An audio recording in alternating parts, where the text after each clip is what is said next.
Alhamdulillah alladzi ahyana ba'dama amatana wa ilaihin nusyur. Segala puji bagi Allah Jalla Jalaluh yang telah menghidupkan kita, membangunkan kita setelah Dia mematikan kita, dan kepadanya kelak kita akan dibangkitkan. Allahumma salli wa sallim wa zid wa barik wa an'im ala sayyidina wa maulana Muhammadin wa ala alihi wa ashabihi ajma'in. Ya Allah, semoga salawat, salam, berkah dan nikmat senantiasa Engkau curahkan untuk hamba kekasih-Mu, untuk baginda Nabi kita Muhammad alaihi salatu wassalam, untuk keluarga beliau, untuk istri-istri beliau, untuk putra-putri beliau, dan untuk seluruh sahabat Nabi. Semoga Allah meridai kita bersama mereka. Amma ba'd. Ahibbati fillah,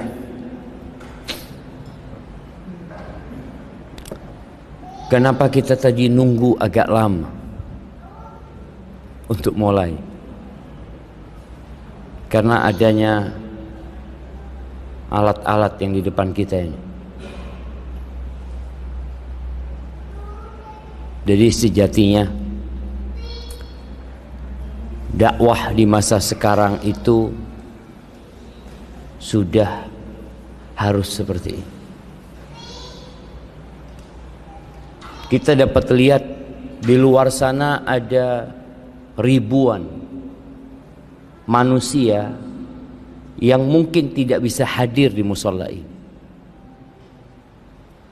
Mereka ingin mendapatkan ilmu, mereka ingin belajar, dan COVID-19 itu mengajarkan kepada kita bahwa segala sesuatu telah dimudahkan oleh Allah Azza wa Jalla bagi orang yang benar-benar niat menuntut ilmu. Hampir setahun anak-anak nggak sekolah, di rumah, tapi tetap belajar, tetap menuntut ilmu. Sehingga nggak ada alasan buat seorang muslim untuk tidak belajar ilmu agama, karena beralasan masjidnya jauh, ustadznya nggak ada, kajiannya juga ya masih jarang. Karena sekarang dengan adanya media ini, semua telah dimudahkan oleh Allah Azza wa Jalla. Semoga Allah memberikan kepada kita berkah, rahmat dan hidayahnya di masa yang sulit seperti ini. Ahibati fillah, Corona sudah melandai. Walaupun tadi malam sebelum tidur Ana sempat membaca ada 3 kota di Cina lockdown lagi. Moskow lockdown kembali karena ternyata COVID-19 belum berakhir. Dan kita tahu di masa yang baru-baru saja bagaimana banyak yang meninggal dunia gara-gara COVID-19. Sebagian mungkin kerabat kita, ada yang orang tuanya meninggal dunia, ada yang tetangganya, ada yang anaknya, ada yang sahabat-sahabatnya. Dan subhanallah, seakan-akan kita yang hidup sekarang ini lolos dari kematian. Alhamdulillah, selamat. Selamat dari apa? Selamat dari COVID-19, dan kita tidak akan selamat dari kematian. Nggak ada yang lolos dari maut. Ketika perang Ahzab tahun ke-5 Hijriah, di mana 10.000 pasukan musyrikin datang untuk membumi hanguskan kota Madinah. Dan di kota Madinah ternyata ada orang-orang kafir yang berbaju Islam, orang-orang munafikin, dan juga ada orang-orang yang kata Allah fi qulubihim marad, ada penyakit di hati. Mereka ketakutan dengan kematian. Mereka merasa ingin meloloskan diri, kabur dari al-maut. Apa kata Allah Azza wa Jalla di surat Al-Ahzab ayat 16? Qul lan yanfa'akumul firar in farartum minal maut awil qatl. Katakan, tidak akan bermanfaat buat kalian melarikan diri kalau kalian ingin melarikan diri dari kematian atau pembunuhan. Wa idzal la tumatta'una illa qalila. Kalau kalian mau kabur dari kematian, maka kalian tidak akan merasakan nikmat kecuali sedikit sekali. Ahibati fillah, ana lihat yang hadir pagi ini ada yang sudah sepuh-sepuh, tapi sebenarnya mati tidak ngelihat umur. Bisa jadi yang muda mati duluan sebelum yang tua. Tapi yang tua itu ya kayaknya juga dekat sama kematian. Kata Nabi alaihi salatu wassalam, a'maru ummati baina 60 wa 70. Umur umatku itu antara 60 sampai 70. Wa aqalluhum man yajuzu dzalik. Sedikit yang lewat dari itu. Jadi kalau ada orang lewat 70 tahun itu langka ya. Kadangkala kawan-kawannya wis mati kabeh. Orang kalau ditanya, "Bapak, teman seumurnya tinggal berapa?" Tinggal 3, tinggal 4. Apalagi di masa sekarang di mana Rasul sallallahu alaihi wasallam di dalam hadis yang diriwayatkan Imam At-Tabrani, inna min amaratis sa'ah an yadhhara mautul fujah.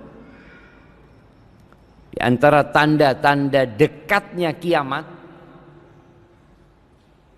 munculnya mati mendadak. Artinya banyak orang mati mendadak. Jadi secara natural orang itu mati kalau sakit ya. Makanya kita kadang-kadang dapat berita fulan mati. Loh, opo mati? Opo mati? Wayane. Cuma waktunya dia mati. Tapi dia heran, kemarin masih ngopi sama ana loh. Tadi masih WA-WA-an sama ana. Dan itu banyak. Ada lagi main bola, mati di tengah-tengah lapangan bola. Ada lagi yang ceramah, mati pas ceramah. Loh, kan bagus Ustaz. Bukan masalah bagus dan tidaknya. Tapi Nabi alaihi salatu wasallam menjelaskan akan muncul mati mendadak yang sebelumnya enggak kayak gitu. Artinya rata-rata orang sebelumnya itu matinya dengan sebab yang jelas.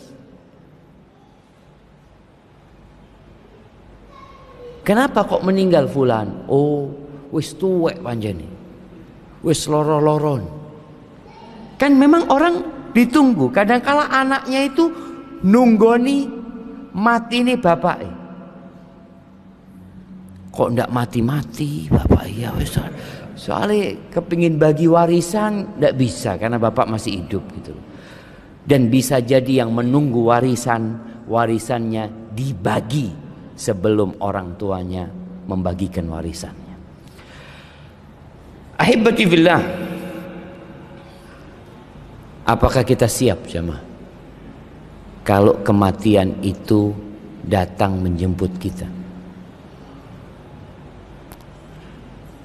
Yang jomblo, mana yang jomblo? Antum udah nikah? Siap nggak antum kalau mati sekarang? Siap nggak? Siap. Belum kawin antum. Iya, yang jomblo mengatakan, aduh belum nikah Pak Ustaz. Yang sudah nikah mengatakan belum punya anak Pak Ustaz. Artinya dia berpikir, kalau aku mati dalam kondisi jomblo, siapa yang doakan aku nantinya? Kalau aku mati nggak punya anak, sopo sing dungakno nantinya? Walad soleh yang berdoa itu nggak punya dia.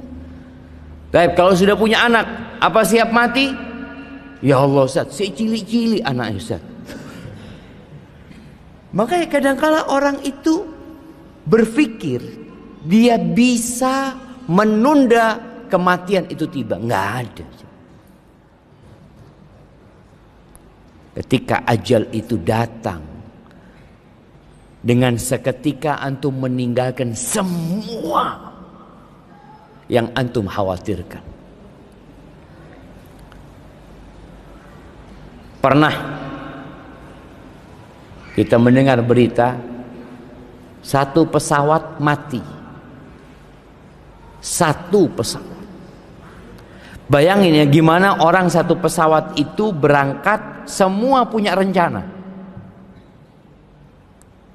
Kejadian waktu itu Lion kalau nggak salah, dari Jakarta ke Pangkal Pinang pulau, berangkat tuh jamaah, pesawat besar yang semua orang dalam pesawat itu sudah punya rencana sarapan di tempat ini, sebagian mau rapat, sebagian mau menikah, sebagian mau melamar. Satu pesawat tidak pernah turun ke bumi lagi, hancur jamaah.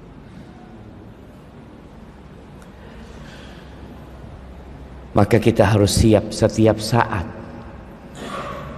Setiap sebelum tidur kita baca apa? Bismikallahumma amutu wa ahya. Dengan namamu ya Allah aku mati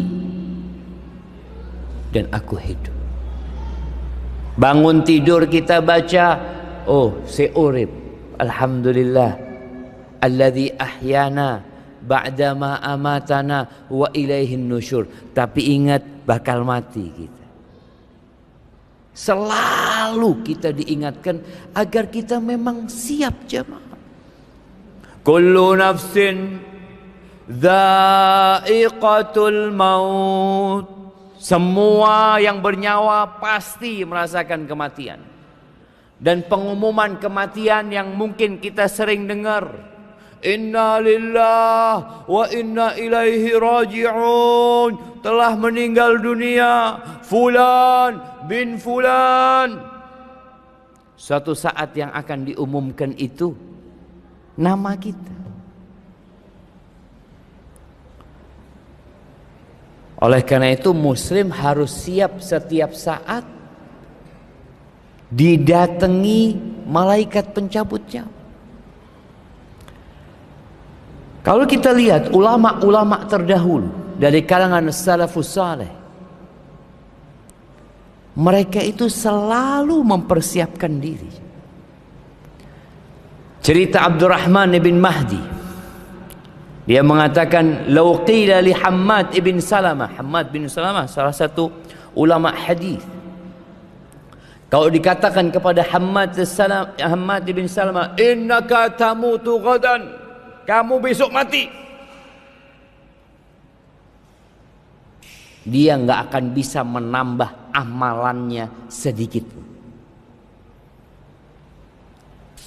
Kalau kita dikatakan, ada yang ngomong karena kita sakit ini itu, dokter ngomong, "Mas kayaknya sampean ini tinggal 3 bulan lagi."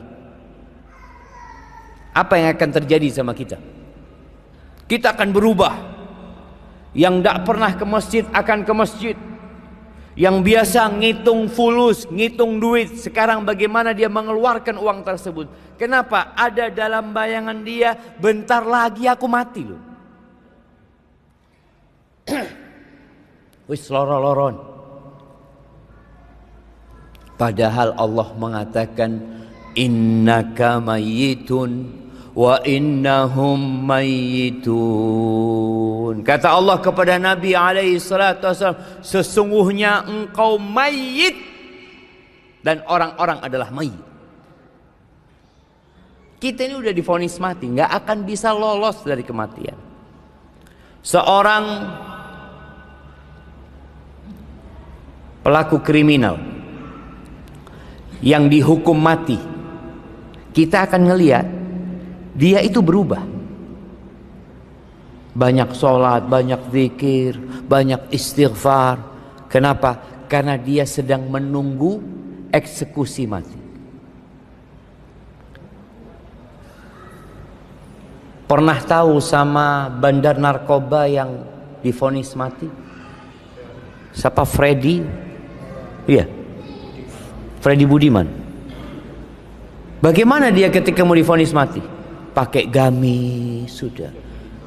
Jidatnya hitam. Sudah berubah dia, kan aku is mati maring ini. Itu yang kadang kala hilang dari kita. Seakan-akan kita ini tidak akan mati. Ainama takunu yudrikumul maut walau kuntum fi burujim musyayyadah.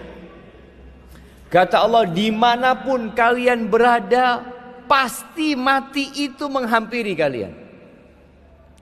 Walaupun kalian berada di buruj. Buruj itu artinya sesuatu yang nampak. Seperti benteng. Itu disebut buruj. Dan bintang itu juga disebut buruj. Was-samai dzatil buruj. Walaupun kalian berada di bintang-bintang. Orang sekarang berpikir kepingin bikin pemukiman di mana? Di Mars. Pikirnya kalau ke Mars tidak mati. Walau kuntum fi burujim musyayyadah. Silakan mau kemana kalian. Kita perlu siap-siap jemaah. Dan kematian ini sebuah keniscayaan yang kita sudah melihatnya. Cuma kita belum merasakannya secara langsung. COVID-19, Masya Allah. Pas bulan Juni, Juli ya, ada di kampung teman dia cerita, Ustadz, ini tidak biasa Ustadz. Seminggu 20 orang yang mati Ustadz, di kampung kita.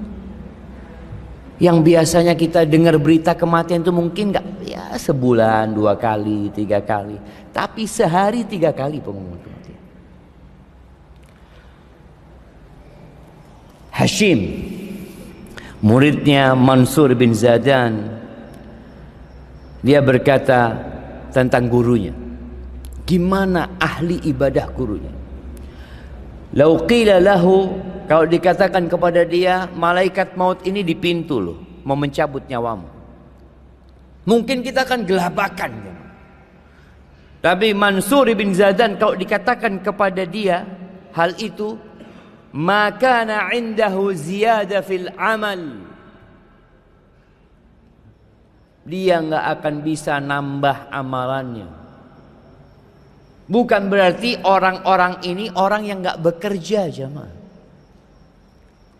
Orang yang cuma duduk wiritan baca Quran lah.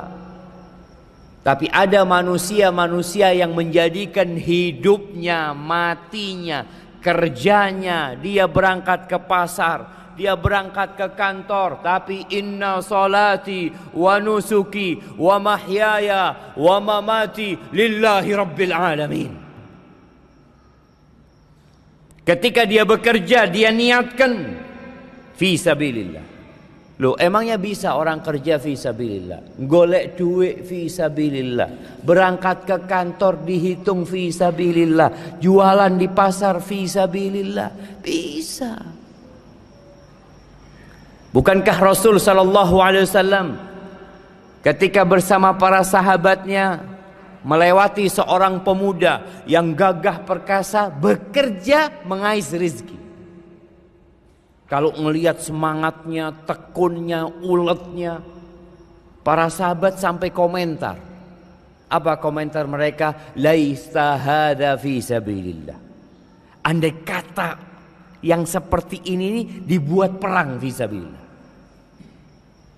Oh, ada yang salah dari pandangan para sahabat, sehingga Nabi SAW meluruskan pandangan mereka. Beliau mengatakan, lau kana yas'a aw lau kharaja yas'a ala abawain syaikhaini kabirain fahuwa fi sabilillah. Jikalau orang ini keluar dari rumahnya bekerja dengan niatan memberikan nafkah kepada kedua orang tuanya yang sudah sepuh, fahuwa fi sabilillah, dia itu fi sabilillah. Kemudian kalau dia keluar bekerja ala sigharin lahu, untuk memberikan nafkah kepada anak-anaknya yang masih kecil, fahuwa fi sabilillah, dia juga terhitung di jalan Allah. Keluar dari rumahnya itu terhitung fi sabilillah. Yang ketiga, kalau dia bekerja, berusaha, yu'iffa nafsahu, dalam rangka untuk menjaga kehormatan dirinya, agar dia tidak jadi benalu di masyarakat, agar dia tidak mencuri, agar dia tidak meminta-minta. Mungkin niatan dia bekerja ingin menikah, menjaga kehormatan dirinya, fahuwa fi sabilillah, maka orang ini di jalan Allah itu.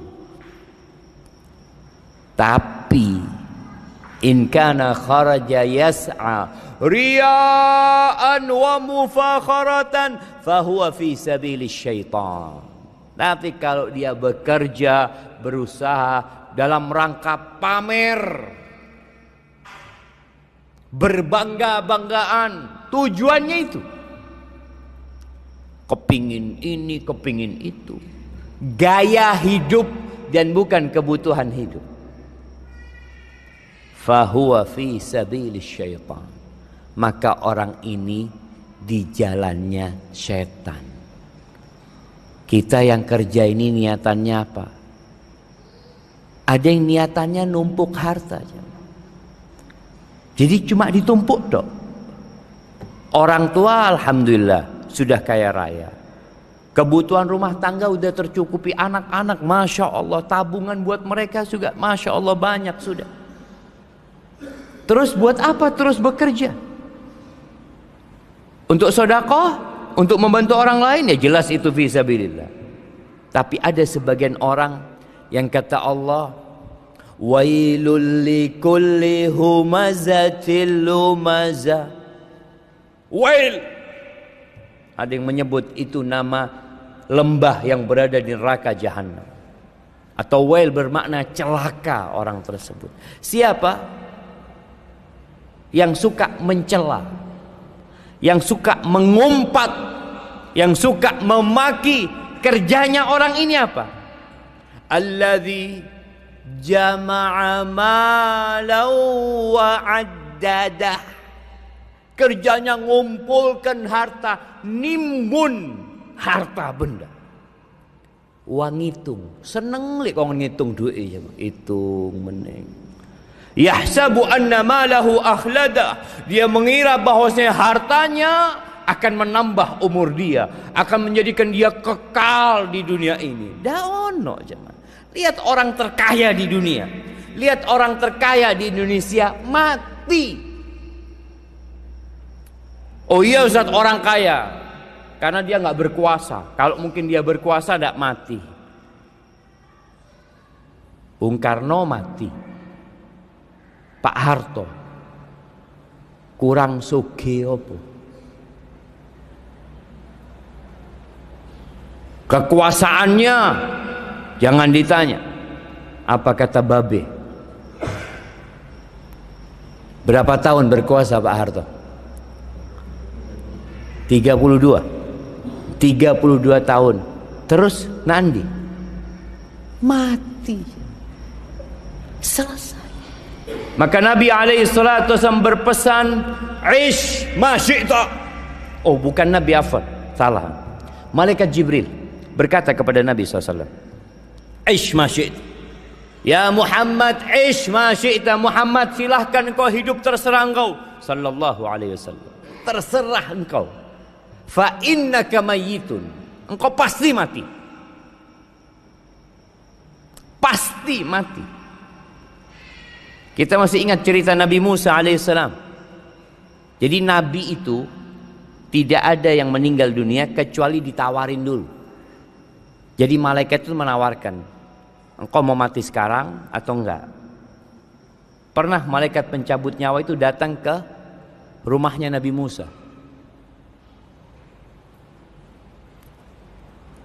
Datang menawarkan kematian kepada Nabi Musa.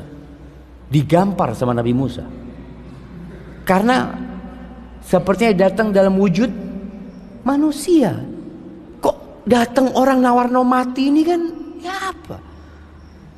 Akhirnya malaikat maut itu kembali kepada Allah mengatakan, "Innaka arsaltani ila 'abdin la yuridul maut." Engkau ngirim aku kepada orang yang enggak mau mati dia. Turun lagi. Katakan kepada dia, katakan kepada Nabi Musa alaihissalam, suruh meletakkan tangannya di kulitnya sapi jantan. Dia akan mendapatkan umur sebanyak bulu yang tertutupi dengan tangan. Datang lagi ngomong kepada Nabi Musa. Terus Nabi Musa tanya, setelah itu apa? Kata malaikat, maut, mati setelah itu. Ya kalau podoai mati sekarang aja, kata Nabi Musa. Beliau kemudian dicabut nyawanya. Aish masyi, pasti mati. Wa ahbib man syi'ta fa innaka mufariquh. Silahkan engkau mencintai siapa saja, tapi engkau pasti berpisah dengan dia. Pasti. Yang cinta sama istrinya pasti berpisah. Yang cinta sama orang tuanya pasti berpisah. Yang cinta sama anak-anaknya pasti berpisah. Tapi ada cinta yang akan terus mendampingin kita. Cinta harta. Kalau kita cinta harta, mungkinkah harta itu bersama kita, jemaah? Mungkin. Kalau kita cinta sama harta dengan bersodakoh. Ada orang senang sama mobilnya. Ya Allah, ini mobil anak sayang Ustadz, Masya Allah. Kepingin tak bawa mati. Bisa jemaah? Bisa. Gimana? Sodakohkan. Sodakohkan. Berikan kepada pesantren buat mobil operasional. Kalau kita benar-benar cinta, tapi cinta kita kepada harta kebanyakan palsu. Kita dibohong-bohongin, nggak beneran cinta kita. Baik. Kemudian Jibril alaihissalam mengatakan, wa'mal ma syi'ta fa innaka majziyun bihi. Silahkan engkau beramal semaumu, sakarepmu. Pasti engkau dibalas. Nggak ada ceritanya orang beramal kemudian tidak dapat balasan. Di dunia ini kita sering ngelihat pelaku-pelaku kezaliman yang lolos dari jeratan hukum. Padahal wong zalim itu. Ya, tapi dia tidak akan lolos dari jeratan balasan Allah Azza wa Jalla. Nggak bakalan. Pasti dibalas. Mau besar mau kecil. Faman ya'mal mithqala dzarratin khairan yarah. Barang siapa yang beramal kebaikan sekecil semut. Zarrah itu semut yang lewat di tangan kadang-kala nggak berasa. Dia akan mendapatkan balasan dari apa yang dia kerjakan. Jangan meremehkan perbuatan kebaikan. Walau antalqa akhak biwajhin talik, kata Nabi SAW, la tahqiranna minal ma'ruf syai'an. Walaupun amalanmu itu cuma tersenyum, ketemu dulure senyum. Itu amalan loh jemaah. Karena ada orang-orang yang ketemu dulure, oh apa? Senyum. Wa may ya'mal mithqala dzarratin syarran yarah. Barang siapa yang berbuat keburukan walaupun sebesar semut pasti mendapatkan balasan. Mungkin keburukan yang dia lakukan komentar. Kan sekarang orang komentar itu seakan-akan bukan amal baik wala amal buruk. Dia cuma komentar, dia pergi. Boleh jadi komentarmu bikin sakit hati orang. Engkau mungkin pergi dan lupa dengan komentarmu, tapi engkau akan mendapatkan balasan. Ma yalfidhu min qawlin illa ladaihi raqib atid. Tidak ada satupun yang keluar dari lisan manusia, ucapan baik dengan lisannya atau tulisannya tentunya, di situ ada malaikat yang mengawasi dan mencatatnya. Ahibati fillah, terus apa persiapan kita? Kalau kita sudah tahu kita nggak akan lolos dari kematian. Diriwayatkan oleh Imam Bukhari dan Muslim bahwa Nabi alaihi salatu wasallam bersabda, "Ma haqqu mri'in muslimin lahu syai' yusifi." Tidaklah ada seorang muslim, ya dia punya harta, dia punya sesuatu yang dia ingin mewasiatkan. Yabitu lailataini illa wa wasiyatuhu maktubatun 'inda. Dia bermalam 2 malam melainkan wasiatnya sudah dicatat. Yang punya harta lebih, yang dia sekarang mau sodakoh berat, orang suruh sodakoh 5M, aduh sah. Tapi wis mati kan enak. Kalau saya mati, 1/3 harta saya dibagikan buat masjid, buat musola, buat pesantren. Tulis. Kurang hartanya dengan dia berwasiat, kan enggak jemaah? Hartanya masih ada bersama dia. Tapi ini kesempatan buat orang yang memiliki kelebihan harta untuk bikin wasiat. Karena dia nggak tahu, boleh jadi siang ini dia mati. Oleh karena itu, Sa'ad bin Ubadah pernah datang menjumpai Rasulullah sallallahu alaihi wasallam. Dia mengatakan, "Ya Rasulullah, inna ummi matat wa ana ghaib."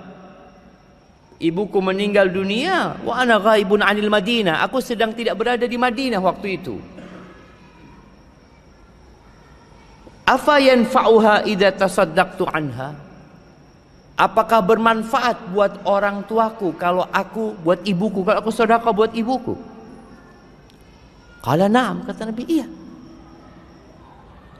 Jadi sedekah setelah kematian, wasiat sebelum kematian, dan sedekah ketika sakit-sakitan, itu pahalanya berbeda dengan orang yang sedekah ketika sehat, segar, bugar. Karena orang tadi kita sebutkan kalau sudah mau mati ya sudah dia keluarkan hartanya. Tapi kalau dia merasa masih punya cita-cita, masih punya angan-angan, ya dia simpan. Tapi tetap kita dikasih kesempatan sama Allah bisa wasiat 1/3 dari harta. Ini kalau orang banyak uangnya. Duitnya cuma 20 juta. Wasiat 1/3 buat masjid. Loh, ahli waris cuma 20 juta uangnya dia. Maka wasiat itu disunahkan buat orang yang punya harta banyak. Orang tua punya tanggung jawab dengan ahli warisnya. Bahkan Nabi alaihi salatu wasallam mengatakan nih, pesan buat para orang tua, Innaka antadhara warathataka aghniya. Engkau meninggalkan ahli warismu cukup hidupnya, kaya, punya harta, khairun, lebih baik loh, daripada engkau tinggalkan ahli warismu alatan yatakaffafunan nas. Ahli warisnya miskin, akhirnya hidup minta-minta. Di mana orang tuanya? Ahibati billah. Maka karena kita mau berangkat, kematian akan menjemput kita, antum tasnya harus selalu siap.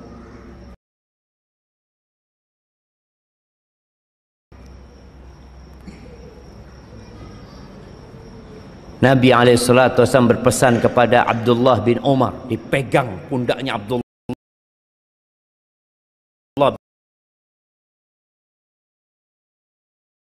bin Umar bin Khattab dalam hadis riwayat Bukhari. Apa kata Nabi berpesan kepada dia? Kun fid dunya ka'annaka gharib au abiru sabil.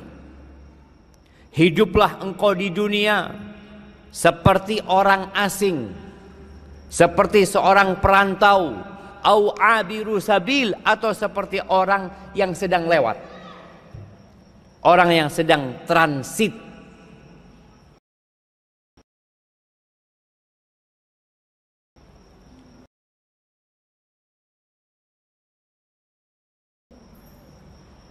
Orang kadang-kala jadi orang asing, WNA datang ke Indonesia, lama-lama kepingin tinggal di Indonesia. Ada keinginan.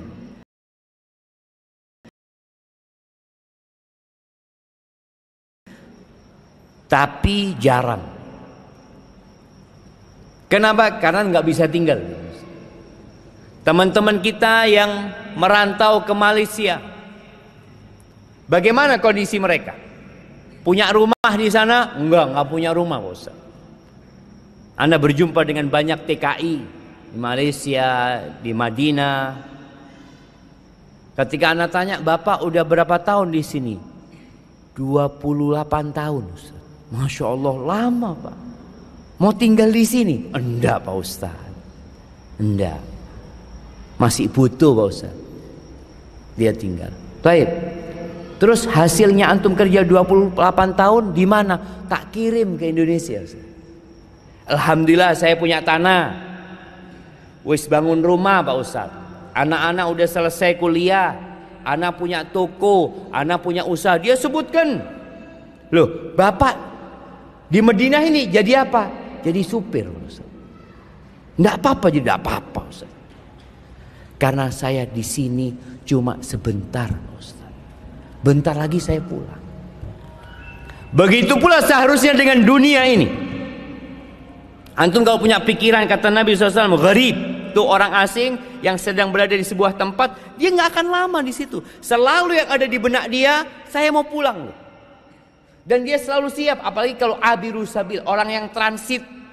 Antum lihat orang yang transit, orang berangkat ke Mekah via Malaysia. Dia berangkat naik Malaysia Airlines, turun di Kuala Lumpur. Apa yang terjadi dengan orang ini di Kuala Lumpur, di bandara Kuala Lumpur? Tasnya itu dibawa terus ya. Sampai ke kamar mandi, ke toilet, kadang-kadang dimasuk no bisa. Kenapa? Siap-siap, saya mau berangkat. Nanti dia berangkat ke restoran, makan dulu, lihat jam. Dari tadi kok ngeliat jam, Pak? Iya, saya mau berangkat. Dia selalu siap. Lalai dikit, ketinggalan pesawat. Bisakah kita seperti itu? Yang seperti tadi ulama salaf selalu siap. Mau datang kematian, ana berangkat sudah. Kenapa? Barangnya sudah siap semua. Sudah di packing, tinggal berangkat. Abdullah bin Umar memberikan nasihat setelah dia mendapatkan wasiat dari Nabi SAW. Lalu dia mengatakan, idza amsayta fala tantadhiris sabah. Kalau engkau hidup di pagi hari, punya niatan beramal di pagi hari. Idza amsayt, kalau engkau di sore hari punya niatan beramal, jangan nunggu besok pagi. Mau sedekah nih, sesuk aja. Kenapa? Karena besok itu belum tentu milik antum. Wa idza asbahta fala tantadhiril masa. Kalau engkau hidup di pagi hari, jangan nunggu sore.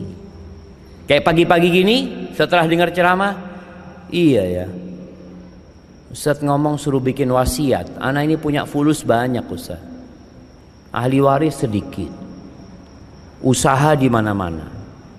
Tulis wasiat. Pagi ini berangkat ke notaris, datang, tulis wasiat. Wasiat itu boleh pakai omongan, tapi kadangkala kurang kuat. Yang mendengarkan omongan lali, bisa jadi. Maka tulis. Jangan nunggu anak kapan ya.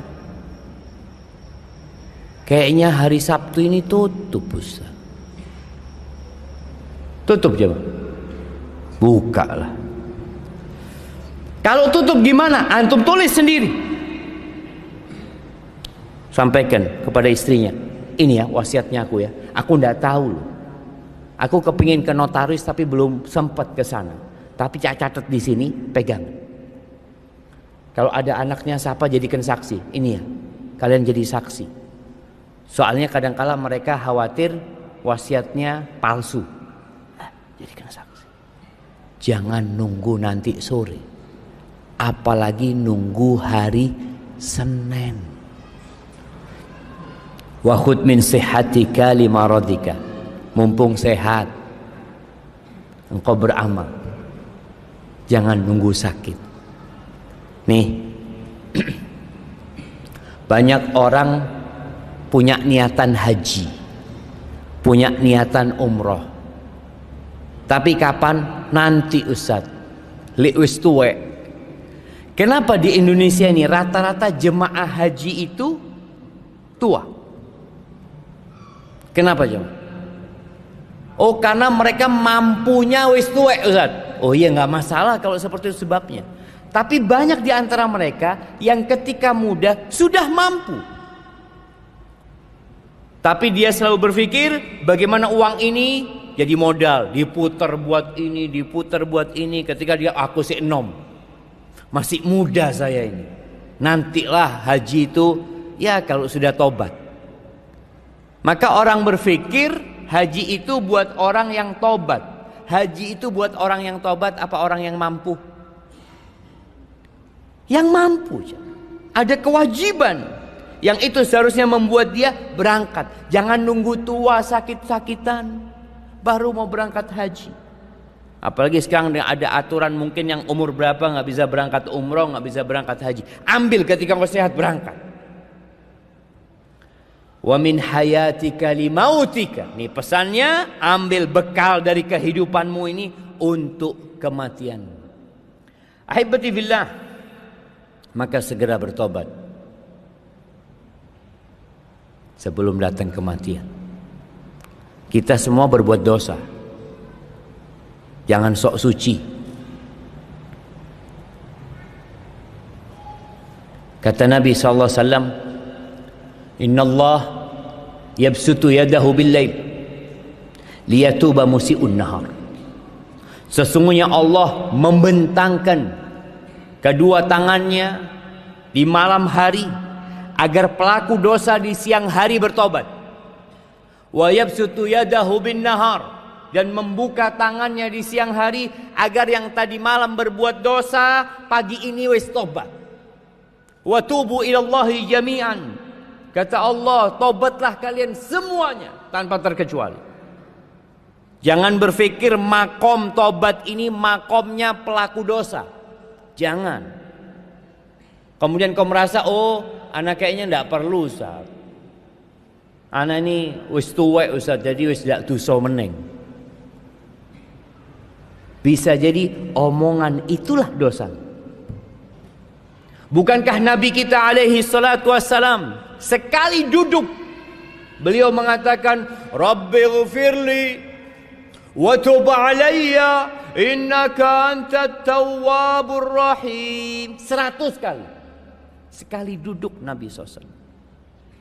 Beliau mengatakan kepada sahabatnya, ayunahan nas tubu ilallah wastaghfiru fa inni atubu ilallah fil yaumi 70 marrah. Aku tuh tobat tiap hari 70 kali. Itu Nabi. Kita berapa kali istighfarnya? Mari subuh 3 kali, habis zuhur 3 kali, habis asar 3 kali. Berapa sudah? 9. Habis maghrib 3 kali, habis isya 3 kali, 14 kali.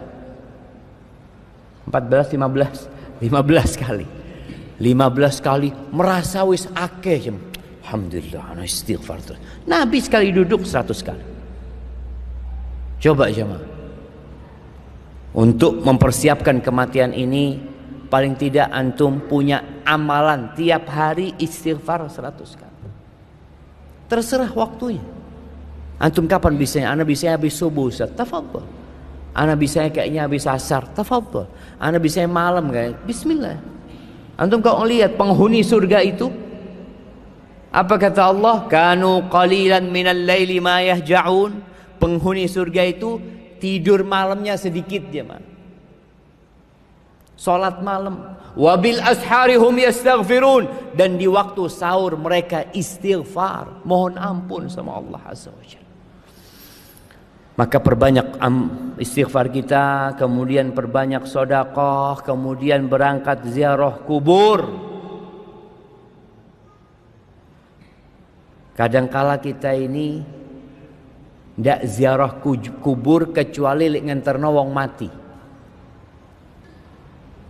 Oh, ziarah kubur bid'ah. Terusno. Titik-titik bid'ah. Siapa yang bilang ziarah kubur bid'ah? Sunnahnya Nabi SAW. Beliau kata Aisyah cerita, hampir setiap Nabi bermalam di rumahnya Aisyah. Pas tengah malam, beliau berangkat ke Baqi ziarah kubur. Dan beliau alaihi salatu wasallam mengatakan, ala kuntu nahaitukum an ziyaratil kubur. Ingat dulu aku melarang kalian ziarah kubur. Sekarang fazuruha, ziarahi kuburan itu. Kenapa? Fa innaha tudzakirul akhirah. Ziarah kubur itu mengingatkan akhirat. Ojo ziarah kubur untuk ingat dunia. Enggak. Ziarah kubur, iya kuburnya siapa aja jemaah. Enggak harus kuburnya orang tua kita, kuburannya ustadz kita, enggak. Bahkan kuburan orang kafir pun untuk ingat mati, bukan mendoakan.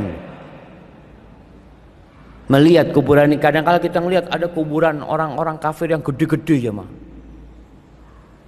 Kita lihat mati pisan ternyata wong-wong ya. Melihat orang paling kaya di Gresik, mana orang paling kaya Gresik? Parah nih kuburan.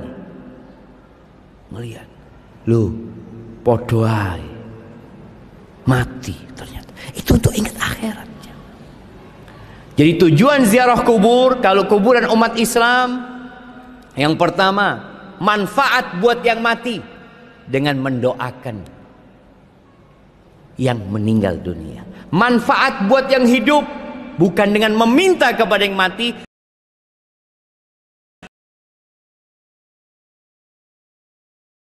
tapi dengan mengingat mati. Itu manfaat dari ziarah kubur. Maka hendaklah kita berusaha untuk ziarah kubur yang itu akan mengingatkan kematian. Kata Ka'ab al-Ahbar, man dzakara al-maut, barang siapa ingat mati, hanat alaihi al-masaib. Orang kalau ingat mati itu semua musibah jadi ringan. Kenapa? Maring ini mati aku, ditinggal kabeh.